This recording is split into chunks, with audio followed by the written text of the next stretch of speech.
सभी साथियों को नमस्कार। आज के इस वीडियो में हम बात करेंगे रेलवे ग्रुप डी एग्जाम 2025 के लिए इंपॉर्टेंट क्वेश्चनों के बारे में। जैसा कि आप सभी को पता है, रेलवे ग्रुप डी का एग्जाम 27 नवंबर से चल रहा है और काफी सारी शिफ्टों का एग्जाम कंप्लीट हो चुका है, लेकिन अभी भी लाखों की संख्या में ऐसे स्टूडेंट हैं जिनका एग्जाम 2 तारीख को, 3 तारीख को, 4, 5, 6, 9 और 10 फरवरी को उनका एग्जाम होना बाकी है। तो आप सभी ने अपनी अपनी एग्जाम डेट को चेक कर लिया होगा। कमेंट में एक बार अपनी अपनी एग्जाम डेट मुझे बता दो, उसके बाद में मैं इस क्लास को शुरू करूंगा मेरे भाई। ठीक है, तो वीडियो को लास्ट तक देखना है। कमेंट में अपनी अपनी एग्जाम डेट बतानी है, उसके बाद में हम इस क्लास को शुरू करेंगे। तो आइए देखो मेरे भाई, सवाल पहला तुम्हारे सामने है। दी गई श्रृंखला में लुप्त संख्या का चयन कीजिए। सभी बच्चे बताएंगे कि तुम्हारे सामने ये जो सीरीज दी हुई है, इसमें इस क्वेश्चन मार्क की जगह पर इनमें से कौन सा ऑप्शन आएगा। फटाफट कमेंट करो मेरे भाई और बता दो मुझे इस सवाल का आंसर क्या होगा। तो ध्यान से देखो मेरे भाई, तुमको दिखाई दे रहा होगा कि इसमें से कुछ तो स्क्वायर है और कुछ मेरे भाई आपके क्यूब है। जैसे कि इस एक को मैं लिख सकता हूं 1 का स्क्वायर, लेकिन 8 को मैं क्या लिख सकता हूं 2 का क्यूब। अरे 2 का क्यूब 8 ही तो होता है। जैसे कि 2 गुणा 2 गुणा 2, भाई 2 को 3 बार गुणा करूंगा तो 2 दूनी 4, 4 दूनी 8, 2 का क्यूब हो गया। 27 को मैं लिख सकता हूं 3 का क्यूब लिख सकता हूं, या फिर इसको भी क्यूब ही कर लो मेरे भाई। 64 को मैं लिख सकता हूं मेरे भाई आपका सर इसको 4 का क्यूब लिख सकता हूं।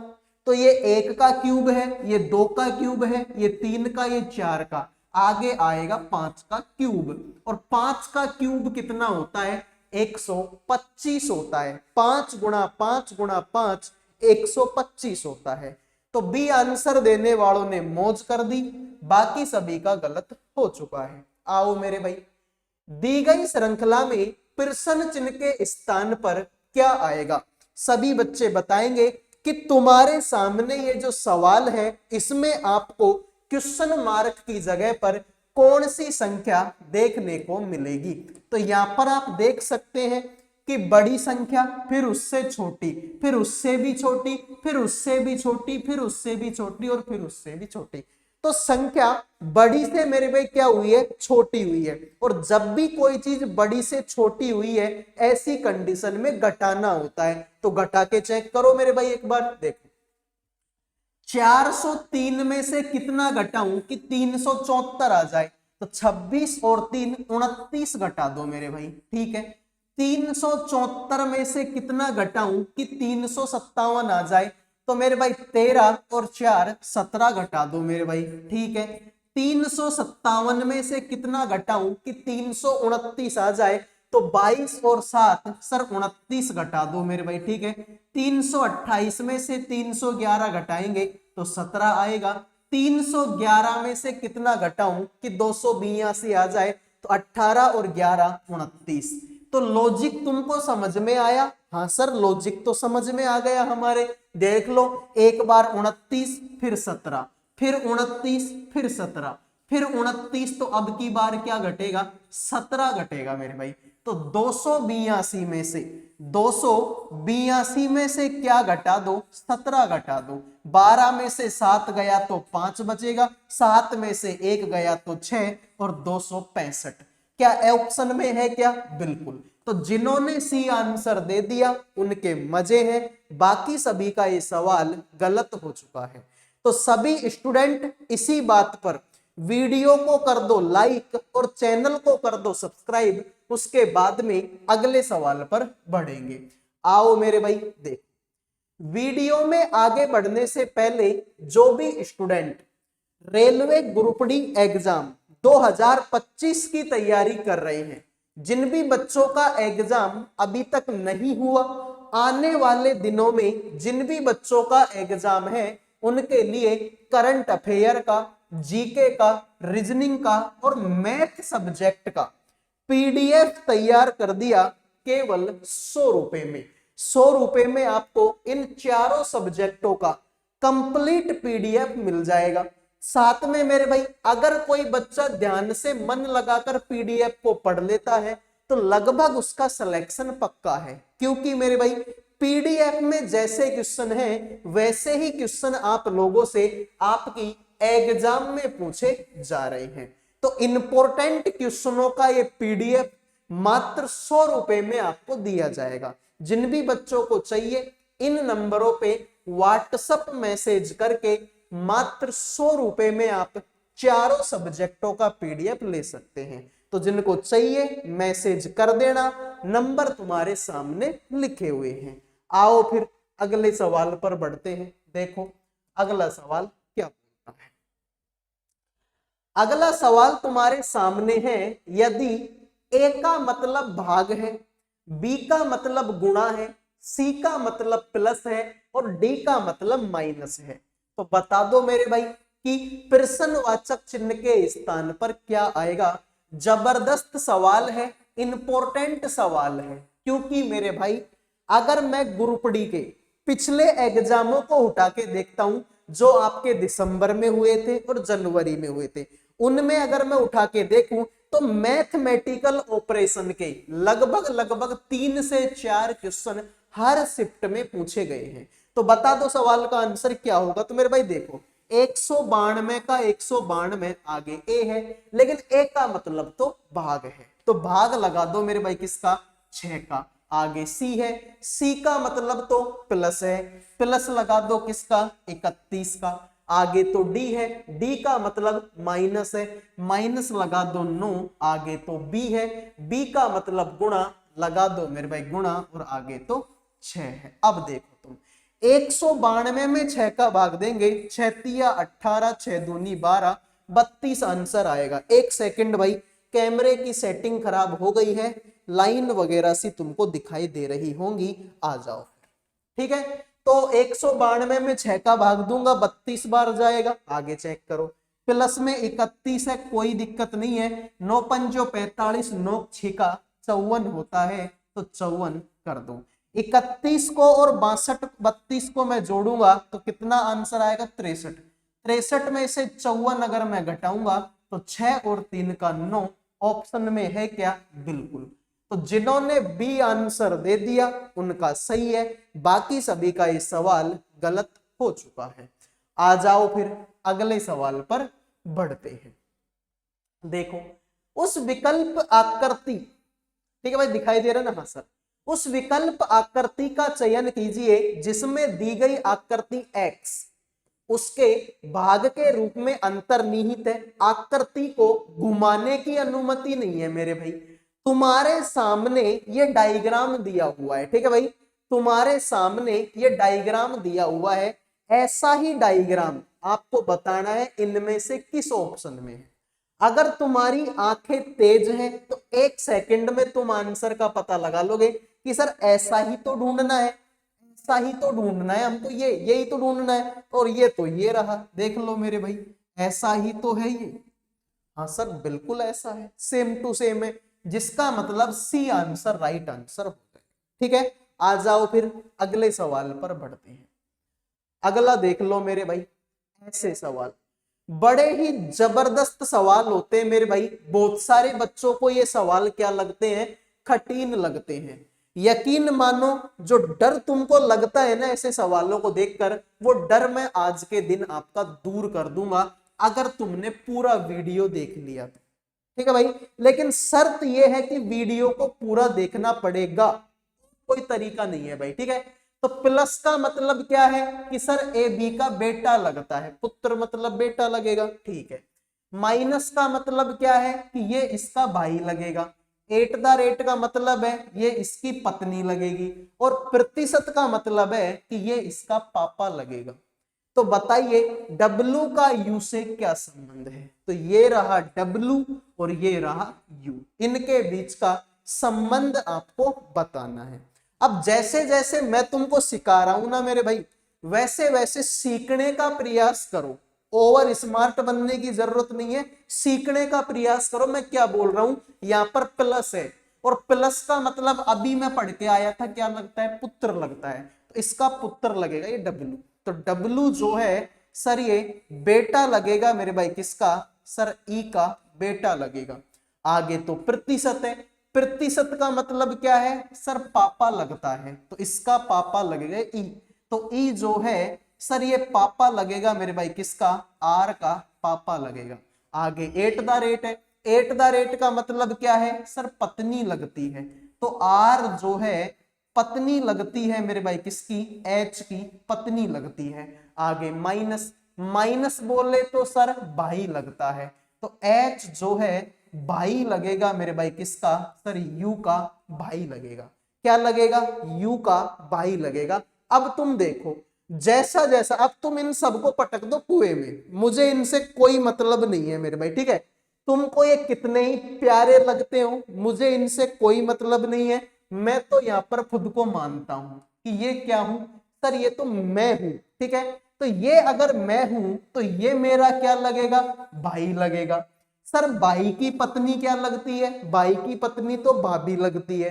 भाभी के पापा क्या लगते हैं सर, ससुरी तो लगेंगे। और उसका बेटा, ससुर का बेटा क्या लगता है, साड़ा लगता है। ससुर का बेटा क्या लगेगा, साड़ा। तो मेरे भाई, भाई की पत्नी का भाई, अरे साड़ा कौन होता है, पत्नी का भाई तो होता है। तो ये लो ना, भाई की पत्नी का भाई, तो पत्नी का भाई कौन लगेगा, साड़ा। ये तुम्हारी भाई की पत्नी तो थी, तो ये भाई की पत्नी हो गई और उसका भाई हो गया। जिन्होंने डी आंसर दे दिया उनके मजे हैं, बाकी सभी का सवाल गलत हो चुका है। उम्मीद करूंगा सवाल समझ में आ गया होगा। बड़े ही प्यार से मैंने तुमको ये सवाल समझा दिया। इसको देख लो मेरे भाई, ये भी वैसा ही है कुछ। तुम्हारे सामने है 7 व्यक्ति B C D E F और जी उत्तर दिशा के अभिमुख एक पंक्ति में बैठे हैं। तो मेरे भाई सबसे पहले तो तुमको क्या करना है, 7 आदमी बिठाने हैं, और वो भी किधर को, उत्तर दिशा की मुंह करके, ठीक है भाई, उत्तर दिशा की तरफ मुंह करके। तो मान लो ये तुम्हारी एक सीधी लाइन हो गई, इसमें 7 आदमी बिठाने हैं, पहला, दूसरा, तीसरा, चौथा, पांचवा, छठा और सातवां। अब सबका मुंह उत्तर दिशा की तरफ करना है। इस सबका मुंह मेरे भाई क्या हो गया, उत्तर दिशा की तरफ सबका मुंह हो गया। उत्तर दिशा की तरफ मुंह का मतलब है कि मान लो मैं ऐसे खड़ा हूं, तो इधर को मेरा कौन सा हाथ होगा सर, दायां हाथ होगा। इधर को जाएंगे तो दायां हाथ आएगा, इधर को जाएंगे तो कौन सा हाथ आएगा सर, बायां हाथ आएगा। अब आ जाएगा मजा। अब सवाल को देखो, तुमसे बोला सी और ए के बीच में 2 व्यक्ति बैठे हैं। अब कहां तो मैं सी को बिठाऊं, कहां मैं ए को बिठाऊं, मुझे कुछ पता नहीं है। तो आगे चलो, तुमसे बोला कि जी के दाईं ओर केवल डी बैठा है, तो जी को यहां बिठाओ ताकि जी के दाईं ओर कौन बैठे, केवल और केवल डी यहां पर बैठ जाए। फिर तुमसे बोला ए और जी के बीच केवल एक व्यक्ति बैठा है, तो और जी के बीच में कौन बैठा है, केवल एक आदमी बैठा है। अब मुझे नहीं पता वो आदमी कौन सा है, एक सेकंड रुक जाओ मेरे भाई, लाइट कम ज्यादा होती है तब ये ऐसी प्रॉब्लम हो जाती है, ठीक है भाई। तो अब मुझे पता चल गया ए कहां पर बैठा, तो अब ऊपरली लाइन पे आ जाओ, सी और ए के बीच में 2 आदमी बैठे हैं, तो सी को यहां बिठा दो ताकि सी और ए के बीच में ये 2 आदमी तुम्हारे हो जाएं। तो अब सवाल को आगे तुम देखते जाओ। फिर तुमसे बोला है कि जो ई है ना, ई बी के दाईं ओर किसी स्थान पर है, लेकिन एफ के बाईं ओर किसी स्थान, जो ई है ना, ई वो बी के तो दाएं है और एफ के बाएं है। तो मेरे भाई ई को तुम यहां बिठा दो और बी को तुम यहां बिठा दो और एफ को तुम यहां बिठा दो। अब तुम देख लो, ये जो ई है ना, ई बी के तो दाएं है, तो बी का दायां ही तो है, और एफ के बाईं ओर है और एफ का बायां ही तो है। बात तो सर तुम्हारी सही हो गई। तो तुमसे बोला एफ के बाईं ओर कितने व्यक्ति बैठे हैं, तो ये रहा तुम्हारा एफ।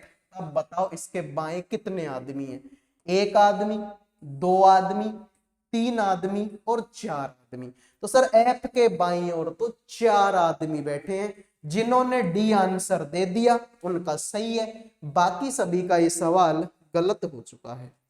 ठीक है भाई, उम्मीद करूंगा ये सवाल आपको समझ में आ गया होगा।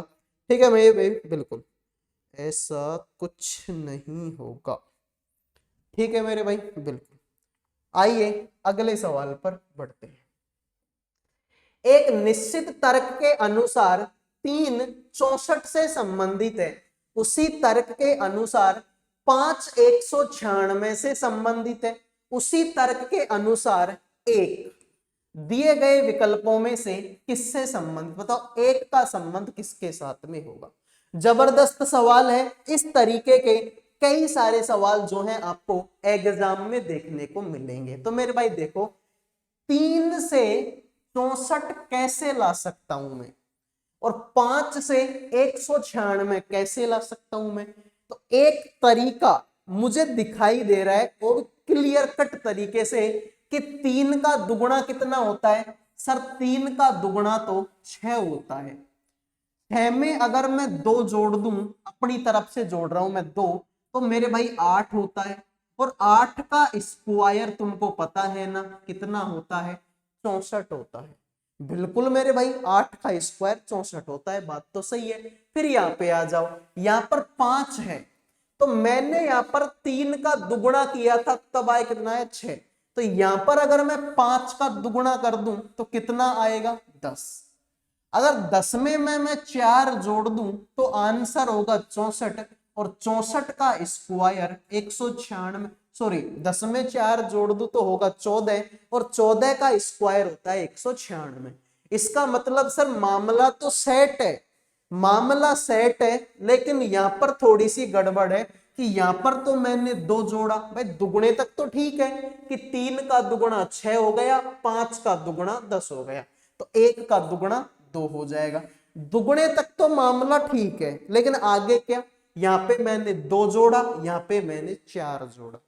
अब तुम देखो क्या करो, 3 में से 1 घटाओगे तो 2 आएगा, 5 में से 1 घटाओगे तो 4 आएगा, और 1 में से 1 घटाओगे तो 1 में से 1 घटाओगे तो बचेगा 0। तो यहां पर बचेगा मेरे भाई आपका 0। तो 2 और 0 कितना होता है, 2 होता है। इसका भी स्क्वायर, इसका भी स्क्वायर, इसका भी स्क्वायर करेंगे तो 2 का स्क्वायर 4 होता है। इसका मतलब जिन्होंने डी आंसर दे दिया उनका सही है, बाकी सभी का ये सवाल गलत हो चुका है। उम्मीद करूंगा सवाल समझ में आ गया। आ जाओ मेरे भाई अगले सवाल पर बढ़ते हैं। अंग्रेजी वर्णमाला क्रम के आधार पर, एक सेकंड, कॉपीराइट नहीं आ जाए कहीं कॉलर ट्यून की वजह से। हेलो भाई, भाई व्हाट्सएप पे मैसेज कर दो, मैं क्लास ले रहा हूं, ठीक है, थोड़ा सा आइए। देखो मेरे भाई, अंग्रेजी वर्णमाला क्रम के आधार पर, ठीक है, निम्नलिखित 4 अक्षर समूह युग्मों में से 3 एक निश्चित तरीके से समान है और इस प्रकार एक ग्रुप बनाते हैं। ठीक है, कौन सा अक्षर समूह युग्म उस ग्रुप से संबंधित नहीं है। तुम्हारे सामने ये 4 ऑप्शन है, इनमें से 3 तो एक जैसे हैं, एक थोड़ा सा अलग है, उस अलग की पहचान ही तो हमको करनी है। तो बता दो मेरे भाई फिर अलग कौन सा है। ठीक है, तो ध्यान से देखो भाई, x कितने नंबर पर आता है सर, 24 नंबर पर, और g कितने नंबर पर आता है भाई, शुरू के अक्षरों को देख लेता हूं मैं। ठीक है, x 24 पर, g 7 पर, इनको देखूंगा मैं तो g आएगा 7 पर, p आएगा कितने पर, 16 पर, b आएगा 2 पर, ठीक है, b आएगा 2 पर, k आएगा 11 पर, d आएगा 4 पर, m आएगा 13 पर। ठीक है भाई, अब ध्यान से देखो, तो 7 और 2 9, 9 और 7 का 16, 9 और 2 का 11, 9 और 4 का 13, यहां तक तो ठीक है यार, ये तो ठीक है। तो शुरू के अक्षर से तो नहीं होगा मेरे भाई ये सवाल, ठीक है, क्योंकि सब में 9 9 का डिफरेंस है, तो शुरू वाले से नहीं, वो लास्ट वालों को देख लो। सी 3 पर क्यों 17 पर, सी 3 पर आएगा क्यों 17 पर आएगा, एल 12 पर, जेड 26 पर, एल 12 पर, जेड 26 पर, जी 7 पर, यू 21 पर, जी 7 पर, यू 21 पर, आई 9 पर, वी 22 पर, आई 9 पर, और वी आएगा 22 पर। अब तुम देखो 3 में अगर तुम 14 जोड़ोगे तो 17 होगा। अरे 3 में 14 जोड़ने पर 17 ही तो आता है, इसको देख लो। 12 में अगर 14 जोड़ोगे तो 26 होगा। 7 में 14 जोड़ोगे, 7 दूनी 14, 7 तिया 21, तो 21 हो जाएगा। लेकिन 9 में अगर तुम 14 जोड़ोगे, अगर सर 9 में मैं 14 जोड़ूंगा तो आंसर कितना आता है? 23 आता है। जबकि यहां पर कितना है? 22। तो जिन्होंने डी आंसर दे दिया उनका सही है, बाकी सभी का ये सवाल गलत हो चुका है। ठीक है मेरे भाई। तो सब में तो मेरे भाई हम कितना जोड़ रहे थे? सब में तो हम 14 जोड़ रहे थे, लेकिन मेरे भाई जैसे ही मैंने इसमें 14 जोड़ा ये तो 23 हो गया। जबकि वी कितने नंबर पर आता है? 22 पर। तो तुमसे बोला था ना कि 3 तो एक जैसे एक अलग है, तो अलग मेरे भाई कौन सा है? वो तुम्हारा डी नंबर का है। ऐसा ही एक और सवाल करो मेरे भाई तुम ये वाला, ठीक है? ऐसा ही एक सवाल और करो मेरे भाई तुम ये वाला, फिर तुमको मजा आएगा सवाल करने में। तो देखो मेरे भाई, इसमें भी सेम टू सेम वही बातें लिखी हुई है कि अंग्रेजी वर्णमाला क्रम के आधार पर निम्नलिखित 4 अक्षर समूह में से 3 एक निश्चित तरीके से समान है और इस प्रकार एक ग्रुप बनाते हैं। कौन सा अक्षर समूह युग्म उस ग्रुप से संबंधित नहीं है? ठीक है भाई। इसमें 5 घटाएंगे, 7 और 5 12, 11 और 5 16, 9 और 5 का 14। ठीक है भाई। तो इससे तो होगा नहीं। लास्ट वाले अक्षरों को देख लो, इसमें भी सेम ही लॉजिक लगा लो। एन को और एच को देखो, एन आएगा 14 पर, एच आएगा 8 पर। पी को और आई को, पी 16 पर आएगा, आई 9 पर आएगा।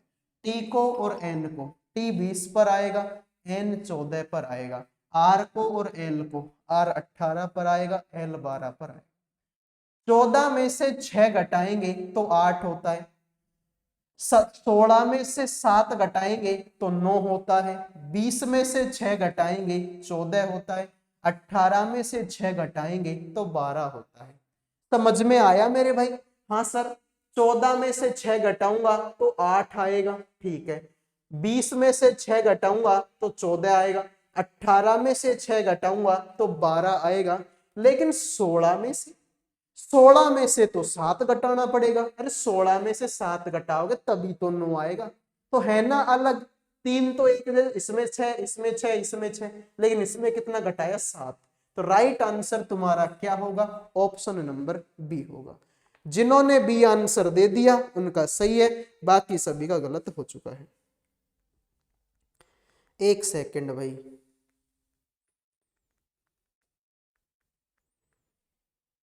ठीक है, आ जाओ मेरे भाई। अगले सवाल पर बढ़ते हैं मेरे भाई। ठीक है, ऐसा सवाल देखो। ऐसा सवाल मैं आपको थोड़ी देर पहले भी करवा चुका हूं। ठीक है, ऐसा सवाल मैं आपको थोड़ी देर पहले भी करवा चुका हूं। जबरदस्त सवाल है। वही है मेरे भाई कि प्लस का मतलब क्या लगता है? एक सेकंड। प्लस का मतलब क्या है? पुत्र लगेगा। एट द रेट का मतलब बहन लगेगी। एज का मतलब पत्नी लगेगी। और भाग का मतलब पापा लगेगा। तो सेम काम कर लो यार, यहाँ पर प्लस है और प्लस का मतलब तो पुत्र यानी कि बेटा, तो इसका बेटा होगा एम।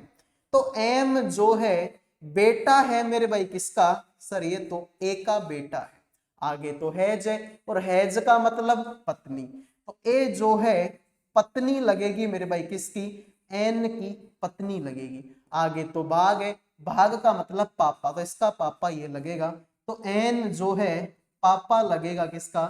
डी का। आगे एट द रेट है, एट द रेट का मतलब फिर से बहन लगेगी। ठीक है मेरे भाई, एट द रेट का मतलब, ठीक है हाँ, एट द रेट का मतलब बहन लगेगी। तो डी जो है बहिन लगेगी मेरे भाई किसकी? ई की बहिन लगेगी। अब तुम देख लो मेरे भाई, भाई एम का ई से क्या संबंध है? तो देखो, मान लो कि ये मैं हूं, ये मेरी बहन है। मेरी बहन के पापा मतलब मेरे भी पापा। मेरे पापा की पत्नी, भाई मेरे पापा की पत्नी लुगाई क्या लगती है? मेरी मम्मी लगती है। और मेरी मम्मी का बेटा, मम्मी का बेटा भाई लगता है। बात खत्म। अरे तुम्हारी मम्मी का बेटा भी तो तुम्हारा भाई लगेगा। बात खत्म। तो डी आंसर हो जाएगा। तो बिल्कुल आसान सवाल होते हैं। बहुत सारे बच्चों को इस तरीके के जो सवाल हैं वो कठिन लगते हैं। अब मुझे बताओ कहां से कठिन लग रहे हैं तुमको ये सवाल? उम्मीद करूंगा ये क्लास पसंद आई होगी। पसंद आई है तो वीडियो को लाइक कर दो, चैनल को सब्सक्राइब कर दो। अगले वीडियो में मिलूंगा। जय हिंद, जय भारत।